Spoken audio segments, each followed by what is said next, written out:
कहते हैं कि इंसान गलतियों का पुतला होता है।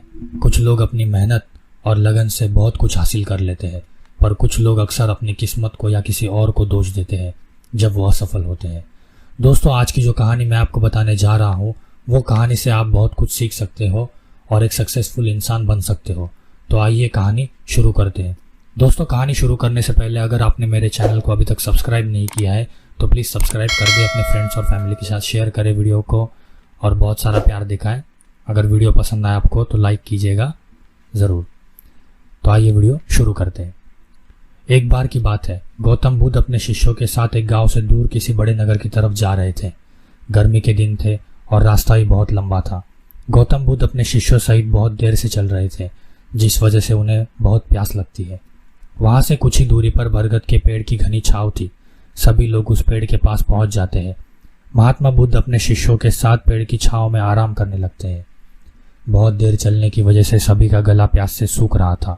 यह बात बुद्ध जानते थे। बुद्ध ने अपने एक शिष्य को कहा, आप इस बरगद की छांव से 20 कदम दूर जाकर बरगद की 2 बार परिक्रमा करके वापस आओ। शिष्य वैसा ही करता है जैसा बुद्ध ने बताया। परिक्रमा के बाद जब शिष्य बुद्ध के पास आया तो बुद्ध बोले कि क्या आपको किसी ठंडी हवा का अनुभव हुआ था? शिष्य बोला, हाँ महात्मा बुद्ध, उस उत्तर दिशा की तरफ से मुझे कुछ ठंडी हवा का अनुभव हुआ था। शिष्य की यह बात सुन बुद्ध शिष्य से तुरंत बोले कि उसी दिशा में चले जाओ, जरूर वहां से कुछ ही दूरी पर एक तालाब अवश्य मिलेगा। उस तालाब से सबके लिए पानी ले आओ। शिष्य उसी दिशा में जब कुछ दूर जाता है तो वहां सच में एक तालाब होता है। तालाब देख शिष्य बहुत प्रसन्न होता है और तालाब के निकट जाकर जैसे ही तालाब से पानी भरने वाला होता है तभी शिष्य की नजर वहां दूर तालाब में कपड़े धो रही कुछ स्त्रियों पर जाती है। यह देख शिष्य मन ही मन सोचता है कि पानी तो गंदा हो गया है, लेकिन जब शिष्य ध्यान से तालाब के पानी को देखता है कि अभी भी तालाब का कुछ पानी साफ है, इतने में 2 बैलगाड़ी के पहिए तालाब की मिट्टी के ऊपर इतनी जोर से निकलते हैं कि नीचे बैठी हुई सारी गंदगी तालाब के ऊपर आ जाती है, जिस वजह से तालाब का बचा हुआ पानी भी गंदा हो जाता है।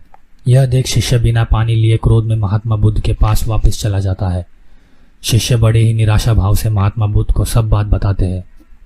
शिष्य की बात सुन सभी शिष्य बोलते हैं कि हमें तुरंत यहाँ से निकलना चाहिए, किसी दूसरी जगह पानी की खोज करनी चाहिए, वरना प्यास के मारे जान निकल जाएगी। इधर महात्मा बुद्ध सबको शांत होने के लिए कहते हैं और बोलते हैं कि धीरज रखो, कुछ देर यहीं बैठो, उचित समय आने तक संयम बनाए रखो। सभी महात्मा बुद्ध की बातें सुनकर शांत हो जाते हैं और वहीं बैठ जाते हैं। कुछ समय बीत जाने के बाद महात्मा बुद्ध फिर से अपने शिष्य को उसी तालाब से पानी लाने के लिए कहते हैं।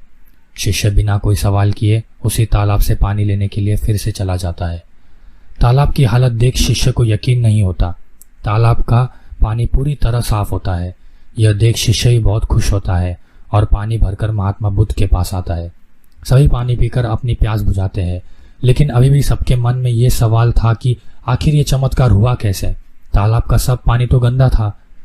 उन्हें लगा कि जरूर ये बुद्ध की शक्ति है। इनमें से एक शिष्य ने यह सवाल महात्मा बुद्ध से पूछ ही लिया कि यह चमत्कार आपने कैसे किया? शिष्य को जवाब देते हुए महात्मा बुद्ध बोले कि यह कोई चमत्कार नहीं, यह आपके सब्र का फल है। यह फल है आपके सब्र बनाए रखते हुए उचित समय के इंतजार का। जितनी देर हम सब लोगों ने सब्र किया उतनी देर तक तालाब के पानी के ऊपर तैर रहे सभी गंदे तत्व और मिट्टी तालाब के पानी के नीचे बैठ रहे थे। फिर कुछ देर बाद शिष्य जब वहां तालाब के पास पहुंचा तब सभी दूषित कण नीचे बैठ चुके थे, जिस वजह से तालाब का पानी पहले की तरह साफ हो चुका था तथा तालाब साफ दिखाई दे रहा था। यदि उस समय आप लोगों ने सब्र न किया होता, धैर्य न रखा होता, तो आप सब इतनी गर्मी में पानी की खोज में प्यासे रहकर शायद अब तक मृत्यु को प्राप्त हो गए होते। क्योंकि यहाँ से अगला कोई तालाब है या नहीं, और होगा भी तो क्या उसका पानी साफ होगा या नहीं, इन सब कारणों से आप कभी प्यास न बुझा पाते और प्यास से मर जाते। फिर इतना बोलने के बाद महात्मा बुद्ध शिष्य को एक सीख देते हुए कहते हैं कि जैसी स्थिति हम लोगों के समक्ष आई है वैसी ही स्थिति और मुश्किल दौर जिंदगी के हर मोड़ पर आएंगे। तब उस समय भी आपको ऐसे ही संयम बनाए रखना होगा और अपने विवेक से काम लेते हुए ही आपको एक उचित फैसले के साथ सही नतीजे पर पहुंचना होगा। हर मुश्किल दौर में सब्र रखते हुए ऐसे ही शांत मन से ही कोई फैसला लेना चाहिए जो आपके और दूसरों के लिए अच्छा हो, क्योंकि ऐसी स्थितियों में लोग अक्सर गुस्से में आकर अपना सब्र खो देते हैं और गुस्से तथा जल्दबाजी में गलत काम और फैसला कर बैठते हैं, जिसका बुरा परिणाम उनको भविष्य में देखने को मिलता है, जिसमें खुद का नुकसान अधिक होता है। दोस्तों, हमारे द्वारा लिया गया आज का फैसला हमारे आने वाली कल की खुशी और दुख को निश्चित करता है। तो दोस्तों, कैसी लगी महात्मा बुद्ध के विचार आपको और कैसे लगा ये वीडियो, मुझे कमेंट सेक्शन में ज़रूर बताना। अगर आपको वीडियो अच्छा लगा हो तो प्लीज़ लाइक कर देना, अपने फ्रेंड्स और फैमिली के साथ में शेयर कर देना और सपोर्ट करना। Thank you so much guys.